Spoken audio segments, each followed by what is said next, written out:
I want you to close your eyes for a second. Seriously, just for a moment. Now, picture God. What do you see? Hmm. Is it, a bearded man on a cloud, a blinding light, maybe a specific figure from a textbook you had as a kid? Most of us have that default image, right? Even if we aren't religious, Yeah.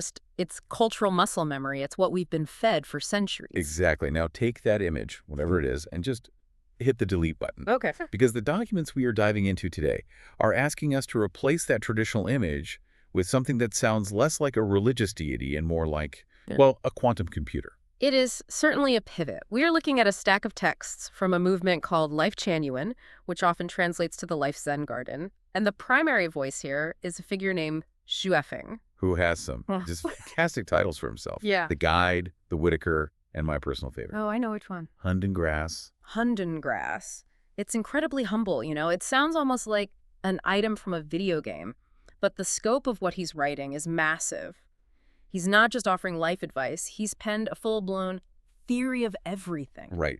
It's this whole cosmology that tries to weld together theology, physics, utopian sociology, and some very startling claims about the history of our solar system into one single framework. It's all in there. And that is our mission today. Mm-hmm. We aren't here to convert anyone. Let's just make that crystal clear. We are here to decode this system.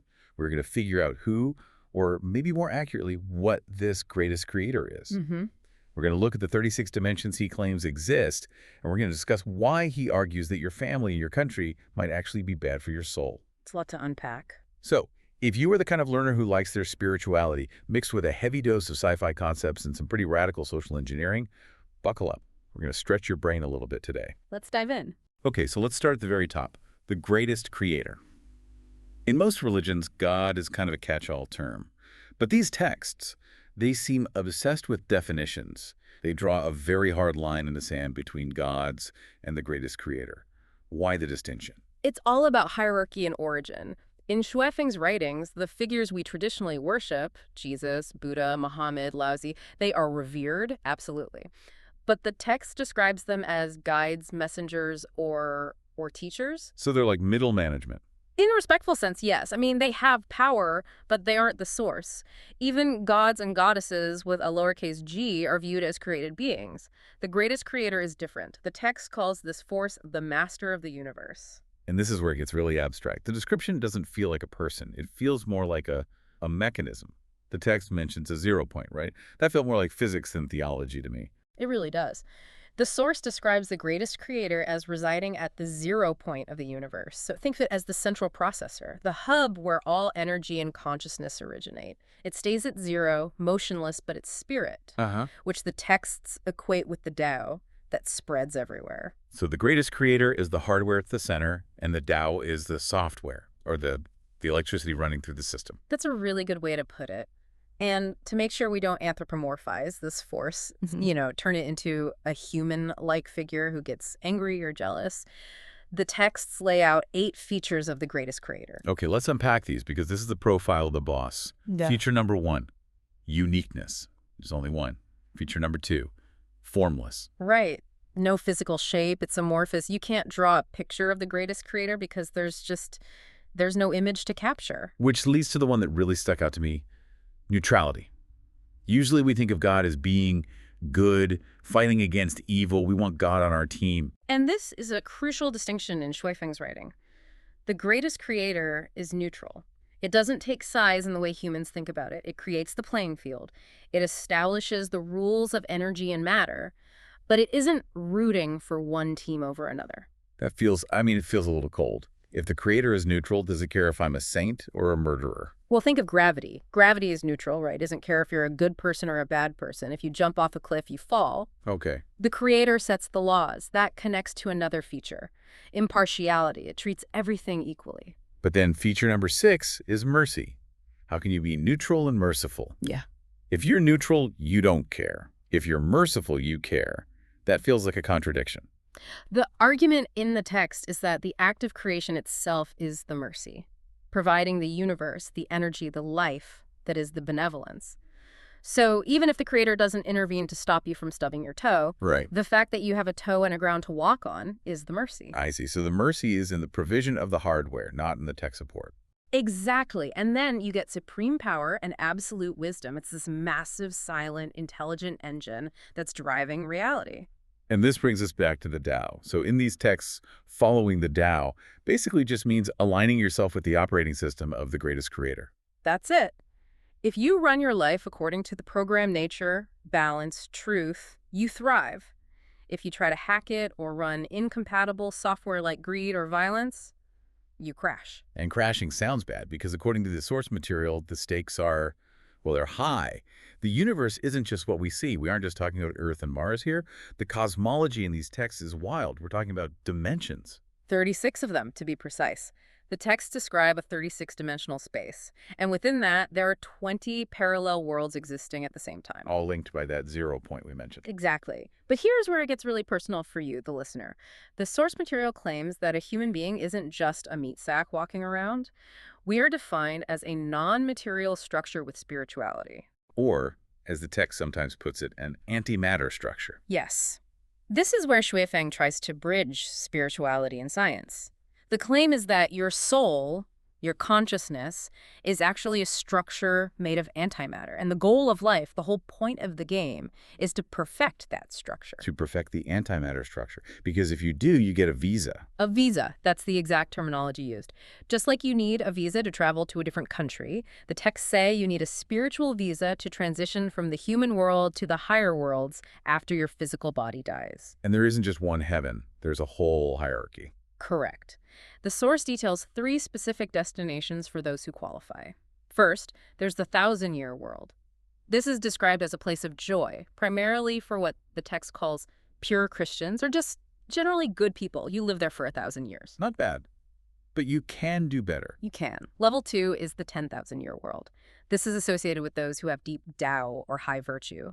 Think of the Taoist immortals. In the penthouse suite. Yeah. Top floor. That would be the Elysium world, specifically the Celestial Islands continent.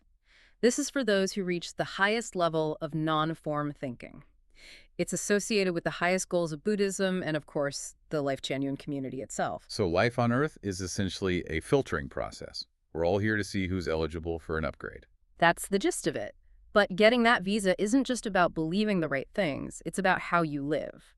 And this leads us to the way of the greatest creator. Right.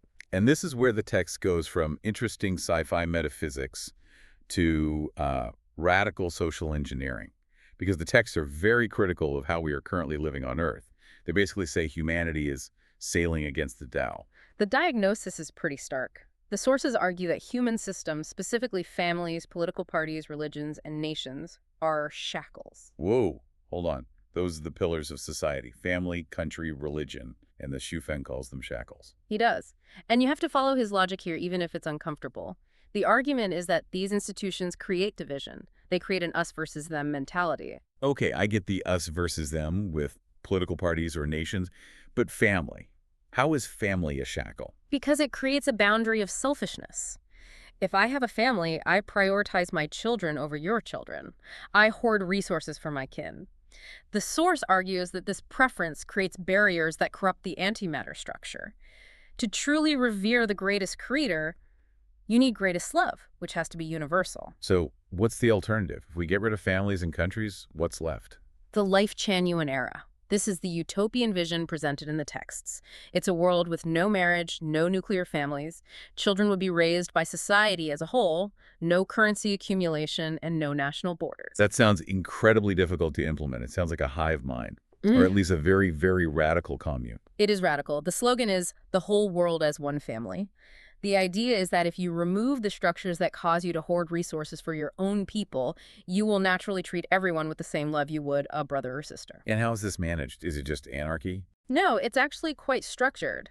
The texts propose a system called Life Genuine plus secular government.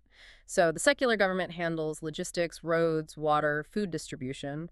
But the spiritual and moral guidance comes from sages or worthy ones within Life Genuine. So it's a meritocracy of virtue. The people with the shiniest antimatter structures get to run the show. In theory, yes. And to thrive in this system, or to even survive the transition to it, humans need to follow three fundamental requirements. They call them the three reverences. I have those here. Reverence for the greatest creator, reverence for life, and reverence for nature. Those are the non-negotiables. The texts argue that our lack of reverence, our destruction of nature, our violence toward life is what leads to the calamities of the current era. It's all cause and effect. Now, I want to pivot to something that really surprised me in these documents. When you hear religious text or spiritual guide that talks about dissolving the family and giving up your nation, you usually expect a lot of thou shalt not. You expect asceticism. Right. Suffer for your soul. Suffer for your soul, don't have fun. But Life Genuine turns around and says, have fun. That is one of the more surprising paradoxes, yes. The vision is one where the greatest creator wants us to enjoy life. There's a quote that says, "Life is a journey, not a destination." The purpose is to please the creator by enjoying the creation. So if I'm miserable, I'm actually insulting the architect. Essentially, yes. Yeah. And this applies quite specifically to sexuality and love. The source material is very critical of traditional religions for repressing romantic love and sex. Chuifeng argues that these are gifts from the creator. But wait, we just said no marriage. Exactly. No marriage, but plenty of love. The text views marriage as a cage or a shackle that stifles the free flow of energy. By removing the contract of marriage, the text claims you liberate love. It becomes about the connection in the moment, not about ownership or obligation. It's definitely a free love philosophy, but it's framed through this theological lens of reverence for life. Yes. It's about removing the jealousy and the ownership, which the text views as negative energy that weighs down your spirit. If you can love someone and then let them go to love someone else without being angry, you have leveled up your antimatter structure. Okay, we have covered the creator, the utopia, and the free love, but we have to talk about the aliens, or, well, the extraterrestrial aspects, because there are some very specific claims about the history of the solar system in here. There are, and this goes back to the whole theory of everything approach. The source doesn't just stick to spiritual ethics, it tries to explain physical reality. One of the most striking claims is about the moon. The moon is not a rock. According to Sufeno, no. The text states explicitly that the moon is a hollow metal warehouse. A warehouse. Like a storage unit. More like a station. The claim is that it was built by angels. It was constructed to serve the Earth, possibly to stabilize it or monitor it, but it is an artificial object.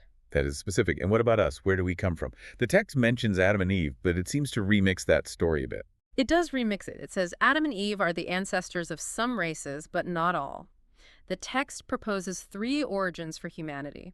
Some humans originate from the line of Jesus, some from Jehovah, and some specifically Chinese people, according to the text, from the dragon. And there's a connection to the pyramids. Yes, the texts link human origins to the pyramids as well, suggesting they were involved in the placement or creation of humanity on Earth. It paints a picture of Earth as a sort of garden or testing ground that's been managed by various higher beings for a long, long time. Which brings us back to Zhuofeng himself. He's writing all of this. He claims to know the architecture of the 36 dimensions, the secret of the moon, the rules of the moral code.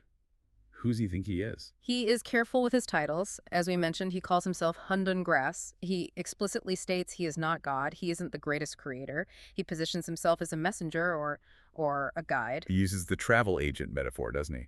He does. He says he's a tour guide for the soul. He can help issue the visa to the celestial worlds because he knows the route. He knows what the customs officers, so to speak, are looking for. But he also claims a connection to Jesus and Buddha. Yes, he implies that he is continuing their work or that they are all working for the same greatest creator. He sees his mission as unifying all religions. One Jiao Yi, all religions returning to one. He believes the era of separate religions is over, and he's here to facilitate the merger. It's ambitious, to say the least. It attempts to solve every problem, political, social, spiritual, and scientific, with a single framework. Extremely ambitious. So let's try to summarize this for the learner. We have a greatest creator who is a neutral, formless source of energy at the 0 point. We have a universe of 36 dimensions. We have a human soul that is an antimatter structure trying to upgrade itself. And the way to upgrade is to break the shackles of family, nation, and religion, to revere nature and to enjoy life without possessing things or people. And if you do that, you might just get a visa to the Celestial Islands continent. That is the promise. It's a lot to take in. But I think what stands out to me is this tension between the vast cosmic scale, universes, dimensions, antimatter, and the very intimate, almost hedonistic call to just enjoy life and love each other. It creates a fascinating paradox. The text asks you to give up everything that people usually cling to, their money, their spouse, their national identity. But it promises that by giving that up, you gain the ability to truly enjoy existence. It argues that we're miserable because we are trying to own things that can't be owned. That is a powerful thought. It challenges the standard definition of success, right? Success isn't the big house or the powerful job. It's the quality of that antimatter structure inside you. Precisely. And the urgency in the text comes from the belief that the current era is ending. The life genuine era is coming, according to Schwing, and you want to be on the right side of that transition. So what does this mean for the listener? I mean, even if you don't believe the moon is a hollow metal warehouse, is there a takeaway here? I think so what? Here's the call to broaden our scope of reverence. The idea of reverence for the greatest creator, life, and nature as a unified practice is compelling. It suggests that you can't be spiritual if you are destroying the planet, Right. and you can't be happy if you are fighting your neighbor over a piece of land. It's a call to zoom out, to stop looking at the lines on the map and start looking at the whole system. Exactly. It asks us to consider if our current social structures are actually serving us, or if they are just habits we've inherited. Which brings us to our final thought for the day. And this is a big one. The text says the greatest creator is neutral. It says life is a game designed for enjoyment. Right. So here's the question. If the ultimate source of the universe is neutral and just wants us to play the game and have a good time, why do we humans cling so tightly to the suffering? Why do we fight so hard for rigid borders, for ownership, for my God versus your God, when the creator apparently doesn't care about any of that? Are we taking the game too seriously? Are we flipping the Monopoly board in anger when we were just supposed to be rolling the dice and laughing? Exactly. Are we missing the point of our own existence by trying to control it instead of just enjoying it? It's a question worth pondering next time you find yourself stressed about a deadline or an argument. Definitely. Maybe check on your antimatter structure today. See how it's doing. Make sure it's shining. Thanks for diving deep with us. We'll see you next time.